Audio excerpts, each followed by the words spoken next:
Avui coneixerem a dos dramaturgs i directors que comparteixen cartellera a la Villarroel. La Marilia Samper, que treu a passejar sense cap pudor els seus petits monstres. Dígale al aprendiz de gurú que no me machaque la cabeza con sus lecciones de autoayuda de mierda para que li vomito sobre.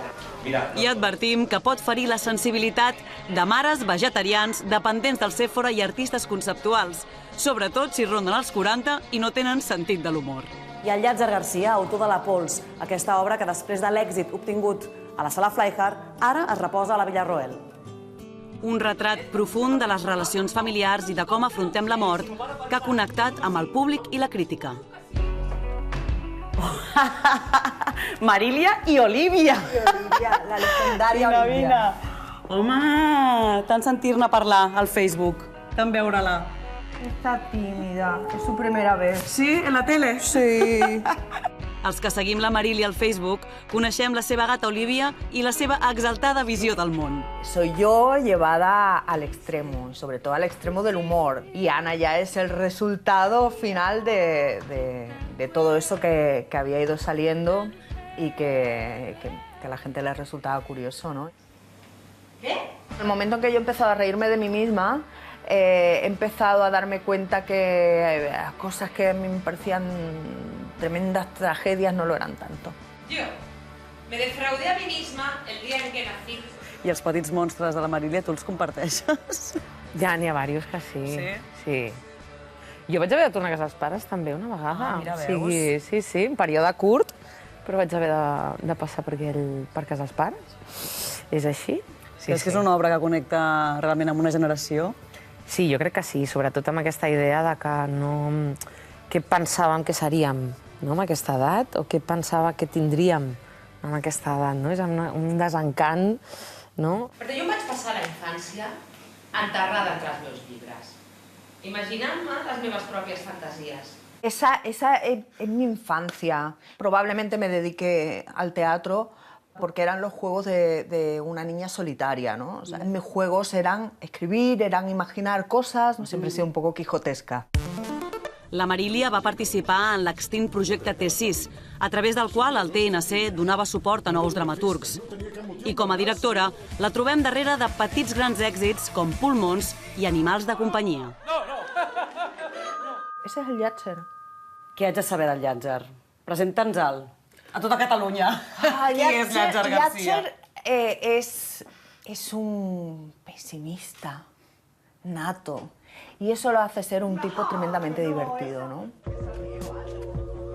La veu d'aquest gironí pessimista ja va calar fons fa uns anys amb La Terra Oblidada, una altra dissecció de les emocions i relacions familiars produïda per la seva companyia Arcàdia. Però ha estat amb La Pols que ha fet el salt a una sala comercial. I no és fàcil, perquè generalment les sales totes volen estrenar una cosa nova. Ben poques s'enfien d'agafar un èxit. Té que ser un gran èxit, o tens que tenir actors, supertelevisius. Però, home, jo trobo que és un error, perquè si una obra funciona, dius, hòstia, quin greu, no?, de parar-la. La Marta fa doblete. I ha estat a La Pols com a Petits Monstres. Exacte. Al principi em van dir que tenia mitja hora entre funció i funció, però és mentida, perquè el primer dia ja vaig entrar i em van dir tens 10 minuts o un quart d'hora, i ràpidament em vaig tenir que desmaquillar, perquè una vaig molt maquillada, perquè soc dependent del Sephora, i després a l'altra tinc que anar sense maquillatge, perquè soc com noia salvatge, que no s'arregla gaire. I vas tenir allò una esquizofrènia de personatges? No, home, perquè clar, la Pols ja portem unes 70 funcions. Clar, si hagués estrenat el mateix dia les dues, jo crec que la meva salut mental no és tan forta com per fer dues estrenes. Tercera. I la pel·li, què? Que esteu rodant la pel·lícula, no? Sí, ara hem acabat la part d'interiors i ens queden exteriors. Sí, això és una... És versió teva, també? Sí, això va ser... I dirigeixes? Sí, no ho he fet mai. Em sap greu. Bueno, és ben dir. Per mi he tingut molt el referent de Joan Cassavetes, constantment, perquè ja l'obra el vam tenir molt amb els actors. A l'hora d'assajar, no? Sí, abans d'assajar els vaig gravar moltes pel·lis a cada un perquè les miréssim, les comentéssim, i per agafar una mica el rotllo, i clar, dius, home, si fem la pel·li també... Escolta, mira que no en sent, la Marilia. Sí. Què hem de saber d'ella? Presenta'ns-la. Hòstia, això no m'ho facis. Bueno, Marilia Samper és una persona... és imprevisible, no? Vull dir que no saps mai... És una persona que trobo encantadora. Jo trobo... Guapa. Digueu, corre. És molt guapa, també és molt guapa, i més amb aquestes flors.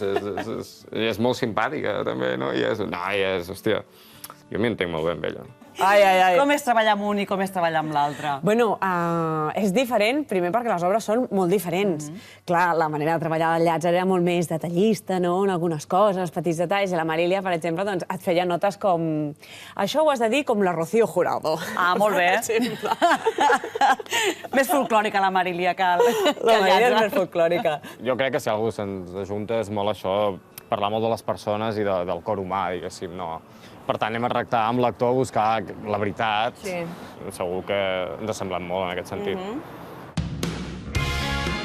La Marília i el Llàtzer formen part d'una quinta excepcional d'autors que també dirigeixen les seves obres i que van protagonitzar fa uns quants anys el boom de la nova dramatúrgia catalana.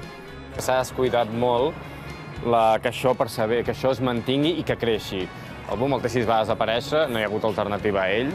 Vull dir que no hi ha res que ara diguis, hòstia, no hi ha cap plataforma que aposti realment pels dramaturgs. Sobre todo ya no existe el apoyo de los teatros públicos, que son los que deberían moralmente, ¿no?, apoyar a la nueva dramaturgia, ¿no? Sí, de fet, el Jordi Casanovas fa poc amb un article al Núvol, em sembla que era, deia que els autors catalans enguany han estrenat molt més a Madrid que no pas a Barcelona. Penso que tens oportunitat de mostrar la teva feina, però d'una manera precària. Vull dir, jo crec que ja la Flyher, jo crec que el que fa és està molt bé en aquest sentit, que aposta al màxim, que actualment hi ha una generació molt potent. Vull dir, pot agradar més o menys, però si més no, molt competent. Y las salas se han llenado, las salas que se representaban autores, jóvenes autores catalanes, ¿no? La dramaturgia autóctona, se han llenado esas salas. Teniu fins a finals de març per descobrir a la Villarroel la veu genuïna i lúcida d'aquesta parella de creadors i amics.